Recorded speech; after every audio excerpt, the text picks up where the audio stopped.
வாழ்க வையகம், வாழ்க வையகம், வாழ்க வளமுடன். அன்பு ஆசான் அருள் தந்தை வேதாத்ரி மகரிஷி அவர்கள் அருளிய அருட்காப்பு.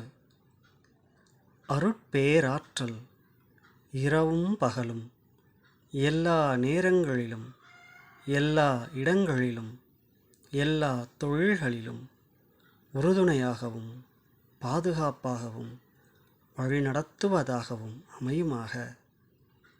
அருட்பேராற்றல் இரவும் பகலும் எல்லா நேரங்களிலும் எல்லா இடங்களிலும் எல்லா தொழில்களிலும் உறுதுணையாகவும் பாதுகாப்பாகவும் வழிநடத்துவதாகவும் அமையுமாக. அருட்பேராற்றல் இரவும் பகலும் எல்லா நேரங்களிலும் எல்லா இடங்களிலும் எல்லா தொழில்களிலும் உறுதுணையாகவும் பாதுகாப்பாகவும் வழிநடத்துவதாகவும் அமையுமாக. வாழ்க வையகம், வாழ்க வையகம், வாழ்க வளமுடன்.